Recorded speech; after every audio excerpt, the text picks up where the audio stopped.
পৃথিবীতে সবচাইতে বেশি টাকা লস খাওয়া 4 জন ব্যবসায়ীর গল্প। প্রিয় বন্ধুরা, আমরা ছোট থেকেই পড়ে আসতেছি লেখাপড়া করে যে গাড়ি ঘোড়ায় চড়ে সে, কিন্তু না, এটা বরাবরই ভুল। আমার মতে ব্যবসা বাণিজ্য করে যে গাড়ি ঘোড়ায় চড়ে সে। হ্যাঁ, শুনে অবাক হলেও এটাই সত্যি। গাড়ি ঘোড়ায় চড়ার জন্য লেখাপড়া না, ব্যবসা বাণিজ্য প্রয়োজন। অর্থাৎ ব্যবসা বাণিজ্য করে যে গাড়ি ঘোড়ায় চড়ে সে বলতে আমি এটাই বোঝাচ্ছি যে ব্যবসা করে অনেক অর্থ অর্থাৎ অনেক টাকা উপার্জন করা যায়। আর ব্যবসা করলে যে শুধু লাভই হবে এমনটা কিন্তু নয়। ব্যবসায় যেমন লাভ রয়েছে তেমন লসও রয়েছে। ব্যবসা করে কেউ জিরো থেকে হিরো হয়, আবার কেউ হিরো থেকে জিরো হতেও দেখা গেছে। আজ আমি আপনাদের কাছে এমন কিছু বিজনেসম্যানদের গল্প শেয়ার করব যারা এক রাতেই হারিয়েছেন বিলিয়ন বিলিয়ন ডলার। এমনকি তাদের এক একজনের টাকা পুরো একটা দেশের মোট জিডিপির সমান বা এর থেকেও বেশি। আর তাদের মধ্যে কেউ কেউ ঘুরে দাঁড়িয়েছেন এবং কেউ কেউ নিঃস্ব হয়ে গেছেন। আজ আমি আপনাদের কাছে এমন 4 জন ব্যক্তির গল্প শেয়ার করব যারা এক রাতেই হারিয়ে ফেলেন বিলিয়ন বিলিয়ন মার্কিন ডলার। আর তাদের লস করা অর্থের পরিমাণ এতটাই বেশি ছিল যে তাদের এক একজনের লস খাওয়া অর্থ দিয়ে একটি দেশ প্রায় 1 বছর পরিচালনা করা যেত। আচ্ছা, চলুন তাহলে জেনে নেওয়া যাক কারা সেই ব্যক্তি এবং কিভাবেই তারা এই লসের সম্মুখীন হয়েছিলেন এবং তাদের ঘুরে দাঁড়ানোর গল্প। চলুন তাহলে শুরু করি। আমাদের লিস্টে প্রথমে রয়েছে এমন একজন ব্যক্তি যাকে চিনে না এমন মানুষ খুঁজে পাওয়াই দুষ্কর, বিল গেটস। আপনার আমার অতি পরিচিত মুখ বিল গেটস। 2021 সালের শেষের দিকে বিল গেটসের নেটওয়ার্থ ছিল প্রায় 130 বিলিয়ন ডলার, কিন্তু 2022 সালের মধ্যে প্রযুক্তি কোম্পানিগুলোর শেয়ার ব্যাপকভাবে ধসে পড়ে, বিশেষ করে মাইক্রোসফট, অ্যামাজন, মেটা ইত্যাদি। বিল গেটসের বিনিয়োগ মূল্য কমে যায়। এর প্রভাবে তার সম্পদের পরিমাণ 90 বিলিয়নের নিচে নেমে আসে, অর্থাৎ লস 40 বিলিয়ন মার্কিন ডলার, যা টাকার হিসেবে 4,72,000 কোটি টাকা। আর এই ক্ষতির প্রধান কারণ ছিল মাইক্রোসফটের শেয়ার মূল্যের পতন, যেখানে তার বড় অংশ বিনিয়োগ করা ছিল। মার্কিন ফেডারেল রিজার্ভের সুদের হার বৃদ্ধি, যা প্রযুক্তি কোম্পানিগুলোর শেয়ারে প্রভাব ফেলে। বিল গেটসের নিয়মিত দান যা তার ব্যক্তিগত নেটওয়ার্থ হ্রাস করে, কিন্তু এই লস বিল গেটসকে দমিয়ে রাখতে পারেনি। তিনি কিন্তু আজ উঠে দাঁড়িয়েছেন এবং আজও তিনি বিশ্বসেরা ধনীদের মধ্যে একজন। আচ্ছা, চলুন এখন বিলিয়ন ডলার লস করা দ্বিতীয় ব্যক্তির নাম জেনে নেওয়া যাক।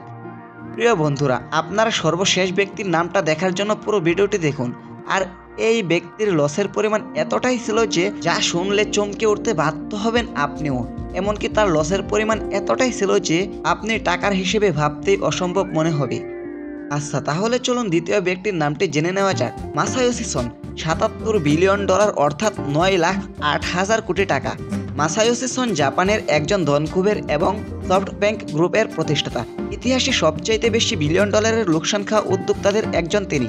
তিনি একসময় 1 বছরে প্রায় 130 বিলিয়ন ডলার মূল্যের সম্পদ হারিয়েছিলেন। 2000 সালের আগে মাসায়োশি সন প্রযুক্তি খাতে বিপুল পরিমাণ অর্থ বিনিয়োগ করেছিলেন, বিশেষ করে ইন্টারনেট ভিত্তিক স্টার্ট আপে।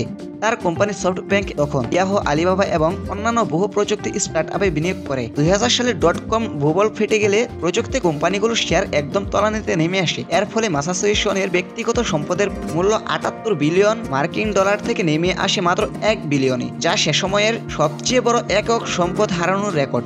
এটি Guinness book of the world রেকর্ডে জায়গা করে নেয়। এখন আমরা জানবো তৃতীয় ব্যক্তির নাম, মার্ক জাকারবার্গ। মার্ক জাকারবার্গ 1 বছরে 100 বিলিয়ন ডলারের লস করে, যা টাকার হিসেবে 11,70,000 কোটি টাকা।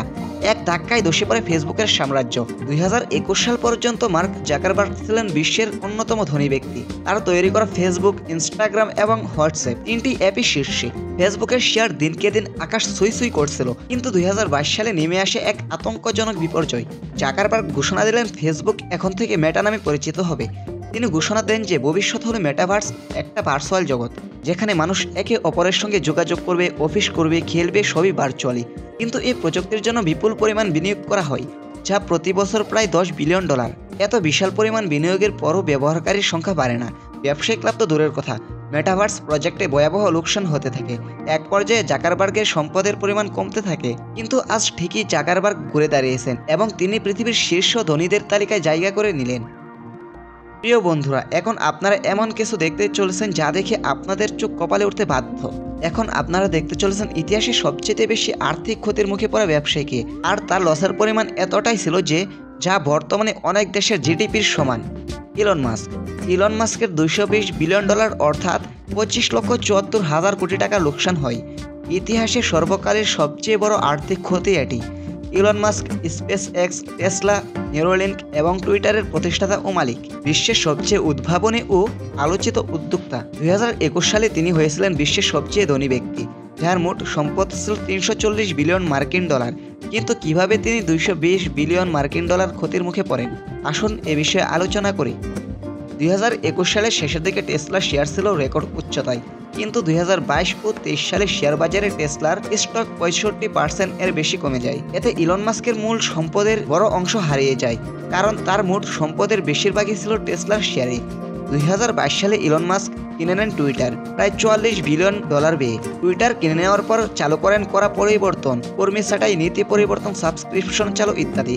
এতে বিজ্ঞাপনদাতা চলে যেতে থাকে এবং টুইটারের আয় 40% এর বেশি কমে যায়। তার এই সিদ্ধান্ত বিনিয়োগকারীদের মাঝে ব্যাপক ভীতি তৈরি করে, ফলে টেসলার শেয়ারে আরও পতন হয়। বিনিয়োগকারীরা ভাবতে থাকেন তিনি টেসলার উপর পর্যাপ্ত মনোযোগী দিচ্ছেন না, এতে করে তার ব্র্যান্ড ভ্যালু ও ক্ষতিগ্রস্ত হয়।